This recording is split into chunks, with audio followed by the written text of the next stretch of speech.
जानते हैं, आज की रात का चांद सिर्फ सुंदर ही नहीं बल्कि चमत्कारी भी है। जय माता दी दोस्तों, ओम नमः शिवाय। भक्तों, स्वागत है आपका गंगा व्रत कथा में, जहां आपको मिलती हैं हमारे धर्म, संस्कृति और परंपराओं से जुड़ी पावन कथाएं। कहते हैं शरद पूर्णिमा की रात को चांद की किरणों में ऐसा अमृत बरसता है जो इंसान की बीमारी तक मिटा देता है, किस्मत बदल देता है और घर में धन धान्य की बरसात कर देता है। इसी रात से जुड़ी एक अद्भुत कथा है, एक ऐसी कथा जिसे सुनकर आप समझ पाएंगे कि शरद पूर्णिमा पर खीर बनाकर चांदनी में क्यों रखी जाती है और इस खाने से जीवन में कौन सा अद्भुत फल मिलता है। तो आइए बिना समय गवाए सुनते हैं शरद पूर्णिमा की पवित्र कथा। प्राचीन समय में एक राजा था, उसकी 2 रानियां थीं। एक रानी बहुत धार्मिक थी, हर व्रत और पूजन नियम से करती थी। वहीं दूसरी रानी लापरवाह थी, उसे न पूजा पाठ का ध्यान था और न ही व्रत उपवास का।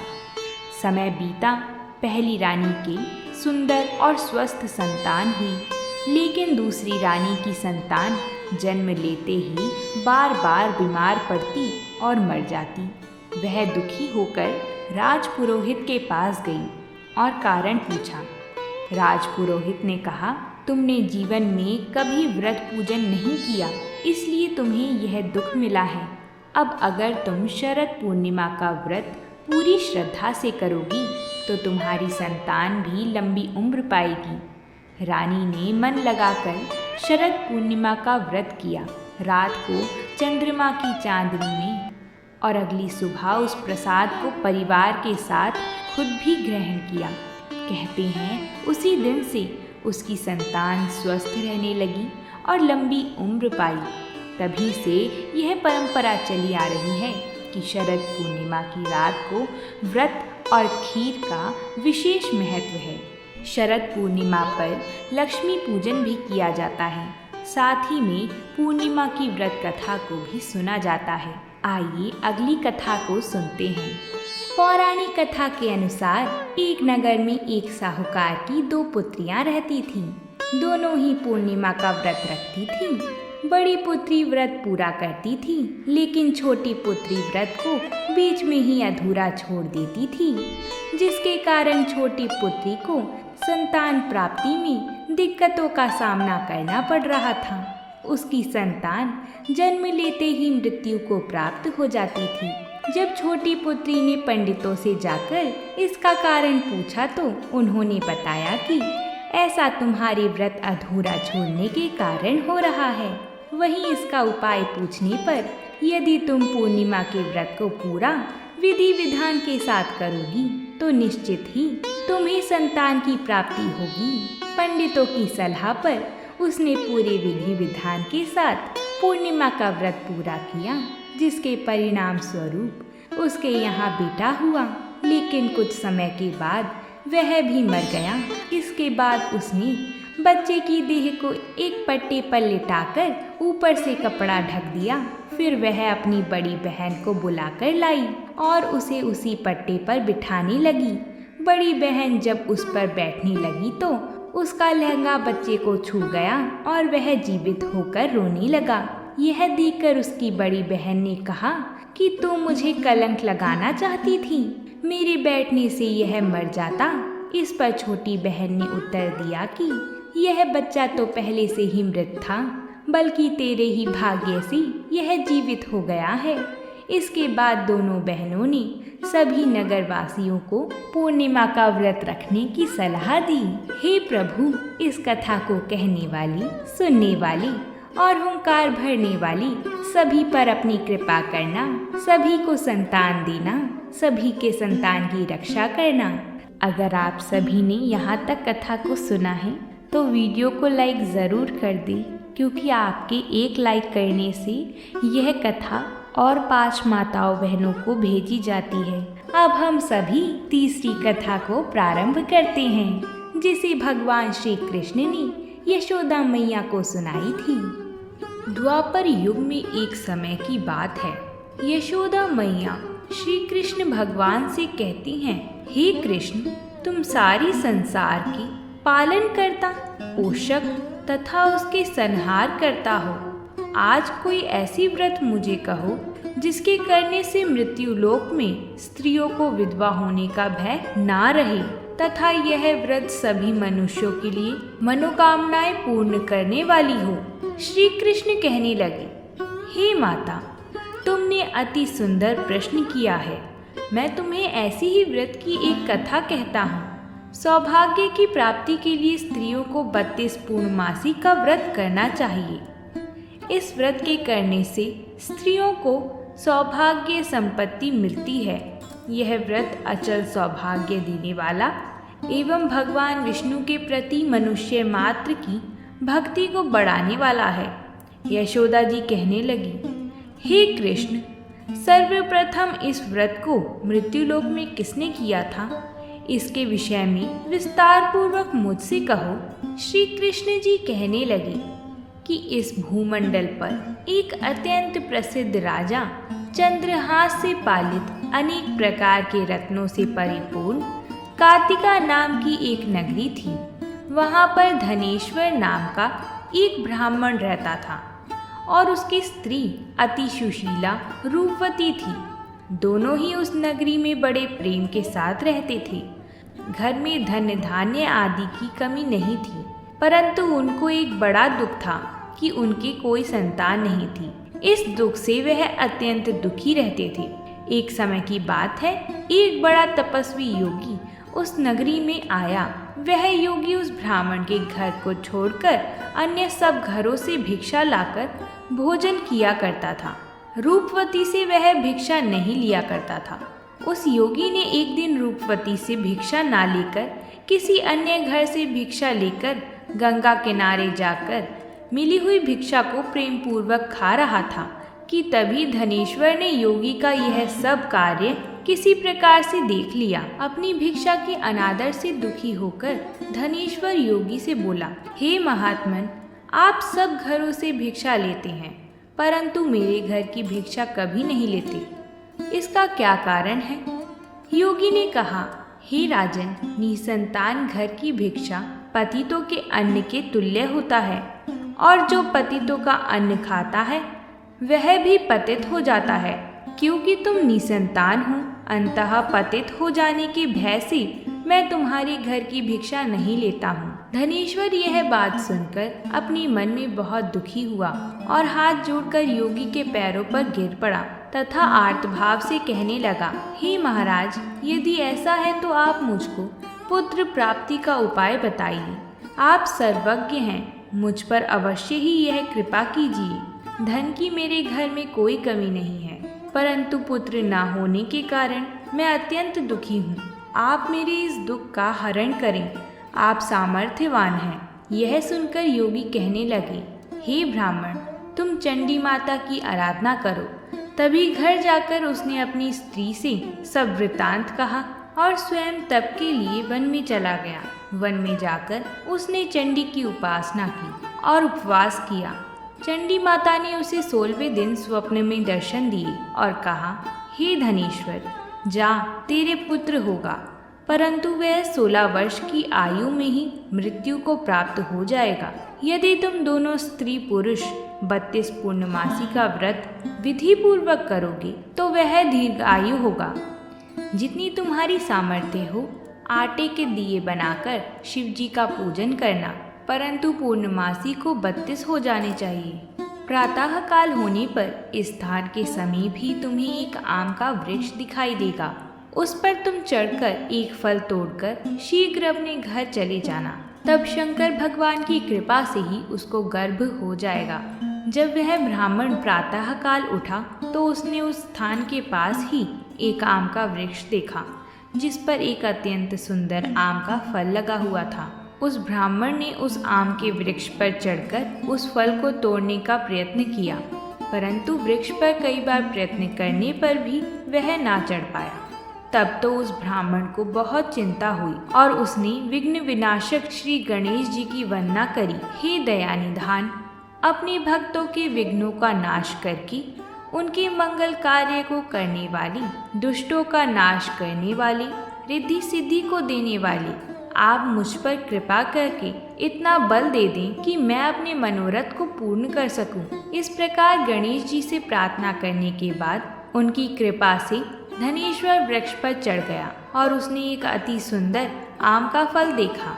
उसने विचार किया कि जो वरदान से फल मिला था वह यह है और कोई फल दिखाई नहीं देता। उस धनेश्वर ब्राह्मण ने जल्दी से उस फल को तोड़कर अपनी स्त्री को लाकर दिया और उसकी स्त्री ने अपने पति के कथा अनुसार उस फल को खा लिया और वह गर्भवती हो गई। देवी जी की असीम कृपा से उसे एक अत्यंत सुंदर पुत्र उत्पन्न हुआ, जिसका नाम उन्होंने देवीदास रखा था। माता पिता के हर्ष और शोक के साथ वह बालक शुक्ल पक्ष के चंद्रमा की भांति अपने पिता के घर बढ़ने लगा। भवानी की कृपा से वह बालक बहुत ही सुंदर था, सुशील और विदा पढ़ने में बहुत ही निपुण हो गया था। माँ दुर्गा जी की आज्ञा अनुसार उसकी माता ने 32 पूर्णमासी का व्रत रखना प्रारंभ कर दिया था, जिससे उसका पुत्र बड़ी आयु वाला हो जाए। 16 वर्ष लगते ही देवीदास के माता पिता को बड़ी चिंता होने लगी कि कहीं उनके पुत्र की इस वर्ष मृत्यु ना हो जाए। इसलिए उन्होंने अपने मन में विचार किया कि यदि यह दुर्घटना उनके सामने हो गई तो वे कैसे सहन कर सकेंगे।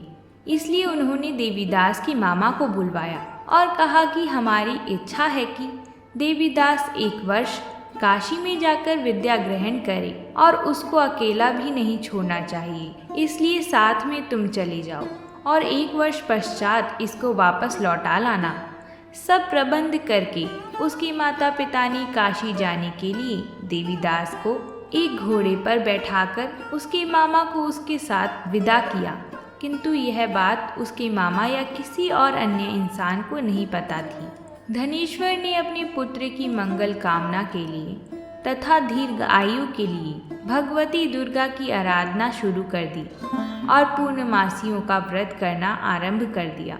इस प्रकार बराबर 32 पूर्णमासी का व्रत पूरा किया गया। कुछ समय पश्चात एक दिन वह दोनों मामा और भांजा मार्ग में रात्रि बिताने के लिए किसी ग्राम में ठहरे हुए थे। उस दिन उस गांव में एक ब्राह्मण की अत्यंत सुंदर और गुणवती कन्या का विवाह हो रहा था। जिस धर्मशाला के अंदर वर और उसकी बारात ठहरी हुई थी, उसी धर्मशाला में देवीदास और उसके मामा भी ठहरे हुए थे। संयोगवश कन्या को तेल आदि चढ़ाकर मंडप आदि का कृत्य किया गया, परंतु लड़का एक आंख से काड़ा था।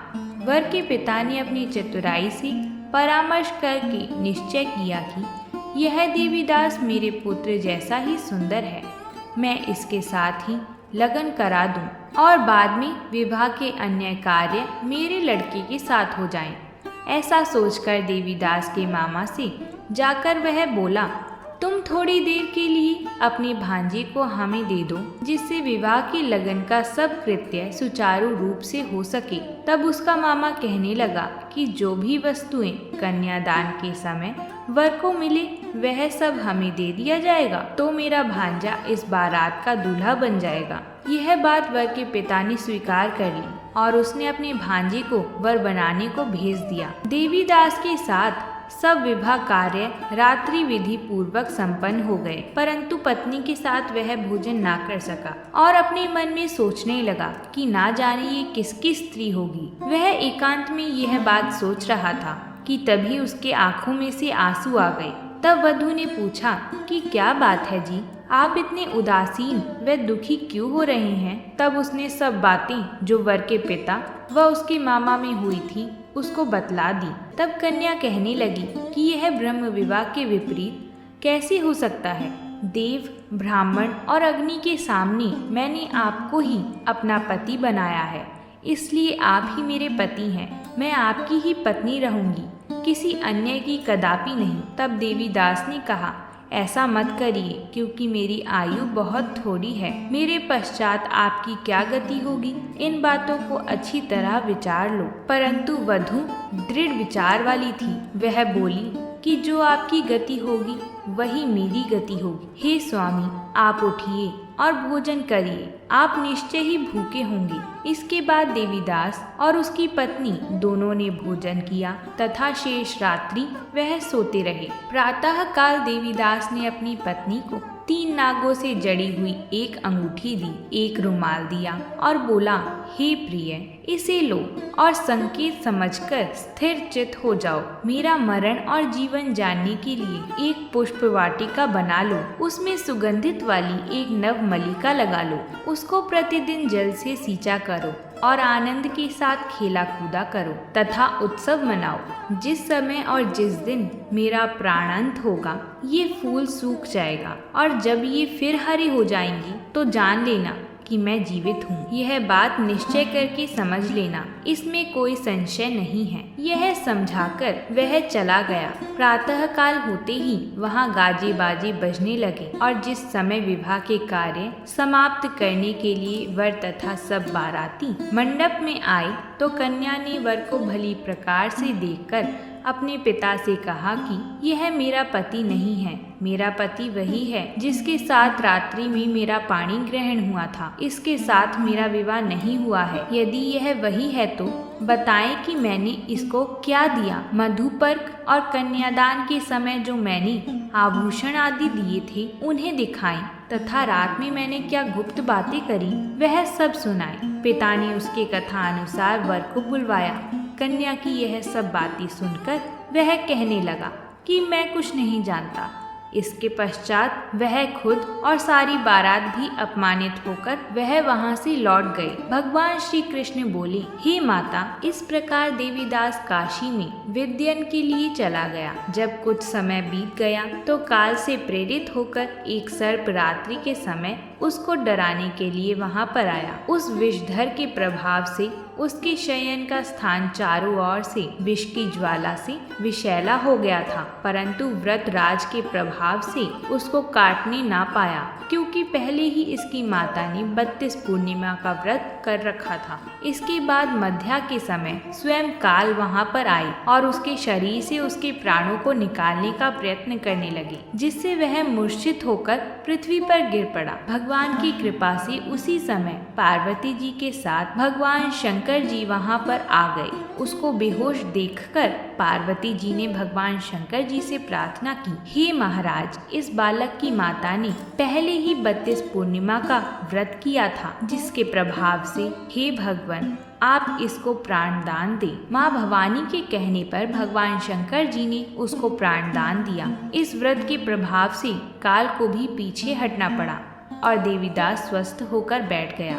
उधर उसकी स्त्री उसके काल की प्रतीक्षा किया करती थी। जब उसने देखा कि पुष्प वाटिका में पत्र पुष्प कुछ भी नहीं रहे तो उसको अत्यंत आश्चर्य हुआ और जब वह वैसे ही हरे भरे हो गए तो वह जान गई कि वह जीवित हो गए हैं। यह सब देखकर वह बहुत प्रसन्न हुई और अपने पिता से कहने लगी कि पिताजी, मेरे पति जीवित हैं, आप उनको ढूंढिए।